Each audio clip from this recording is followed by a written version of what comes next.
కిషన్ రెడ్డి గారు bad brothers ఇద్దరు ఎవరు గెలవాలనుకుంటారో బండి సంజయ్కి తెలియకపోతే ఇంక నేనేం చేస్తా?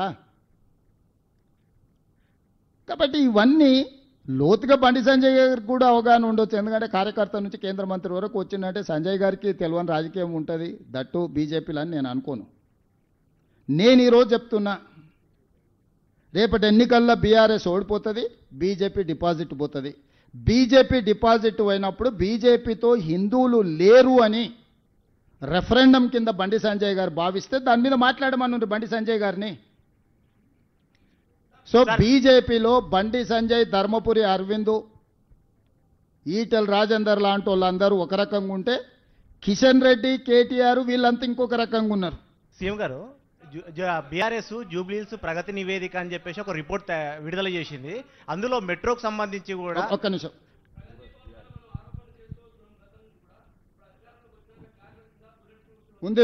ఉన్నాయి అడిగిన బట్టి గారిని అడిగిన బాత్రూంలో కూడా బుల్లెట్ ప్రూఫ్ అద్దాలు ఉన్నాయి. బట్టి గారిని నేను అడిగిన, ఇప్పుడు తీస్తే ఇంకెక్కువ ఖర్చు అవుతుందని ఏం చేస్తలే. ఇవే కాదు, ఢిల్లీలో కూడా రాండి, నేను ఉంటున్నా కదా ఢిల్లీలో ఇంట్లో కూడా అన్నిటికీ బుల్లెట్ ప్రూఫ్ అద్దాలు పెట్టించిండు. నిజమే అని చెప్తున్నా నేను. దుర్వినియోగం చేసిండు. ఇప్పుడు తీస్తే ఎక్కువ ఖర్చు అవుతుంది, పెట్టడానికి ఒక ఖర్చు అయింది, ఇప్పుడు అవి తీస్తే ఇంకో ఖర్చు అవుతుంది అని తీస్తలేము. మీరు కావాలంటే ఇటు ఉన్న వాళ్ళు అందరిని తీసుకెళ్తా. ఢిల్లీలో కేసీఆర్ గారు నివసించిన భవనమే నాకు ఇచ్చిండ్రు. బుల్లెట్ ప్రూఫ్ అద్దాలు మొత్తం డోర్లే బుల్లెట్ ప్రూఫ్ డోర్లునే నేను మీకు చూపిస్తా. ఈడ బట్టి విక్రమార్క గారు నేను అడిగిన, అన్న లోపలికైతే బాత్రూంలలో మనం పోలేం కదా, ఏందన్న పరిస్థితి అంటే అన్ని బుల్లెట్ ప్రూఫే ఉన్నాయని మా బట్టి అన్న చెప్పిండు. మీరు కావాలంటే ఒక చిన్న విహారయాత్ర కింద మరి బట్టి అన్న రిక్వెస్ట్ చేస్తా, మిమ్మల్ని అందరం తీసుకుపోయి చూపిస్తా. సార్ సీఎం గారు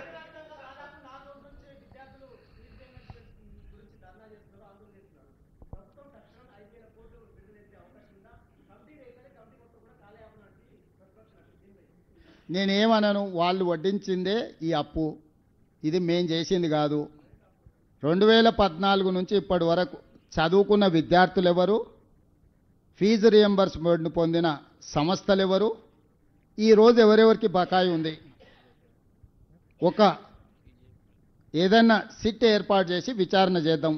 2014-15 చంద్రశేఖరరావు గారు అసెంబ్లీలో మాట్లాడి ఒక విజిలెన్స్ అండ్ ఎన్ఫోర్స్మెంట్ను అపాయింట్ చేసి నివేదిక ఇచ్చిండ్రు. ఆ నివేదికను ఎందుకు తొక్కిపెట్టారు చర్యలు తీసుకోకుండా? దాని మీద కూడా చర్యలు తీసుకుందాము. నేను ఆ కళాశాల యజమానులను, మీరు వ్యాపారం చేసుకుంటారు, మీరేం సేవ చేస్తలేరు, మీ వ్యాపారంలో మీరు ఎంత సంపాదించిండ్రు, మీరు ఎట్లా సంపాదించుకుంటుండ్రు, ఏమేం జరిగింది అనేది అందరికీ తెలుసు. రాజకీయ ప్రేరితమైన స్టేట్మెంట్లు అధికారులను తిట్టడంతో మీకేం ఫీజు రియంబర్స్మెంట్ రాదు. ప్రభుత్వానికి ఉన్న అప్పుల్లో 35 సంవత్సరాలు ప్రభుత్వంలో సేవలు అందించిన అధికారులకు కూడా వాళ్ళ రిటైర్మెంట్ బెనిఫిట్స్ను విడతల వారికి ఇస్తున్నాము. మేము ప్రభుత్వాన్ని ఏర్పాటు చేసే సమయానికి జీతభత్యాలు కూడా విడతలాలు ఇస్తుంటే సర్దిద్దుకుంటూ వస్తున్నాము. సహకరించాల్సిన మీరు ఈ రకమైన వితండవాదంతో బంద్ పెడితే, ఇప్పుడు ఫీజులు అడగరా? ఇప్పుడు బంద్ పెడితే పిల్లలకు విద్య దూరం అవుతుంది. 3 నెలలకు 6 నెలలకు మేము ఫీజులు ఇస్తే ఈ బంద్ పెట్టినందుకు ఎవరిని శిక్షించాలి? పిల్లల జీవితాలతోని చెలగాటాలు ఆడొద్దని నేను యజమానులకు చెప్తున్నా. విడతల వారీగా మీకు ఫీజులు చెల్లించే బాధ్యత మేము తీసుకుంటాము. మొట్టమొదట మేము అధికారంలోకి వచ్చిన తర్వాత ఏం బకాయిలు ఉన్నా అవి ఇస్తాం. కేసీఆర్ పెట్టిపోయిన బకాయిలు ఏమన్నా ఆడబోయి అడుగురి. ఉన్నవే 3,600 కోట్ల బకాయిలు అంటే 6,000 ఇయ్యండి, 5,000 ఇయ్యండి అని ఉపన్యాసాలు ఇస్తుండు. ఉపన్యాసాలు ఇచ్చటాయని చూసిన 12 కాలేజీలు పర్మిషన్ ఇవ్వమని వచ్చి పైరేకి వచ్చిండు, ఇయ్యలే. ఇంకొక 2 ఆఫ్ క్యాంపస్, ఆయనది ఉండేది మహబూబ్నగర్లో, ఆఫ్ క్యాంపస్ హైదరాబాద్లో నాకు క్యాంపస్ ఇవ్వమని వచ్చిండు, ఇయ్యలే. ఇవన్నీ రూల్కి వ్యతిరేకం. అవి ఇయ్యలేదు కాబట్టి తీట పెట్టుకొని ఇట్లాంటి వేషాలు వేస్తున్నారు. పిల్లల్ని వెనక్కి తిప్పితే ఏమవుతుందో నాకు తెలుసు, వెనక్కి ఎట్లా తిప్పొచ్చు. నేనేందంటే ప్రభుత్వాన్ని నడుపుతున్నా కాబట్టి ఆ ప్రయత్నం చేస్తలేను. పిల్లల చదువులకు ఆటంకం కలిగిస్తే యజమానులైనా ఉండొచ్చు, రాజకీయ పార్టీలైనా ఉండొచ్చు, ఎవరైనా కఠినంగా వ్యవహరిస్తాము. మీ డబ్బుల కోసం పిల్లల జీవితాలతోని చెలగాటం ఆడకండి. ఈరోజు మీరు బంద్ పెడితే అకాడమిక్ ఇయర్ లాస్ అయిపోతే ఆ పిల్లలకు చదువు తిరిగి రాదు. ఇవాళ మీ ఫీజు రియంబర్స్మెంట్ తిరిగి వస్తుంది. పిల్లలకు మీరు చేసే అన్యాయం తిరిగి వస్తుందా? చెప్పండి. మీరు కూడా మీ పిల్లలు పోతున్నారు, మా పిల్లలు మీ పిల్లలు అందరూ చదువుకుంటారు. ఇవాళ పిల్లలకు చదువు చెప్పకుండా కళాశాలలు బంద్ పెడితే 3 నెలల తర్వాత ప్రభుత్వం నిధులు ఇచ్చింది అనుకో. ఇప్పుడు ఈ విద్య దూరమైన పిల్లలు ఏం కావాలి చెప్పండి? ఫేస్ రికగ్నేషన్ పెట్టిన పిల్లలకు టీచర్లకు తప్ప, ల్యాబ్లు ఉన్నాయా లేవా పరిశీలించమని చెప్పిన తప్ప, టీచర్లు ఉన్నరా లేరా చదువు చెప్పేటోళ్ళు ఉన్నరా లేరా చూడండి అని చెప్పిన తప్ప, భవనాలు ఉన్నాయా లేవా చూడండి అని చెప్పిన తప్ప, పరిశీలించడానికి వెళ్తున్నాం మేము, ఎవరి మీద కేసులు కట్టలేదే, పరిశీలనకే రాని మేము తాళాలు వేసుకొని పోతామంటే ఏ రకమైన వ్యవహార శైలితో ఉన్నారు మీరు చెప్పండి. మీరే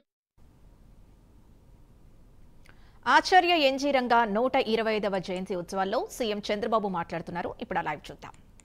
ప్రపంచంలో మారిన ఆహారపు అలవాట్ల ప్రకారం మనం కూడా పంటల మార్పిడి చేసుకోవాల్సిన అవసరం ఉంది. ఇంకొక పక్కన మనం ఒకసారి ఆలోచిస్తే మనం పండించిన పంటలు కొన్ని దేశాలు దిగుమతి చేసుకోవడానికి కూడా ఇష్టపడడం లేదు. దానికి కూడా ఒక కారణం ఉంది, మనం ఎక్కువ ఎరువు వేస్తున్నాం. ఇంకొక పక్క క్రిమి సంహారక మందులు ఎక్కువ కొడుతున్నాం. ఈ రెంటి వల్ల ఆ దేశాల్లో టెస్టులు వచ్చేసాయి. ఒకప్పుడు టెస్ట్ చేయడానికి అవకాశం లేదు కాబట్టి తినేసేవాళ్ళు, కానీ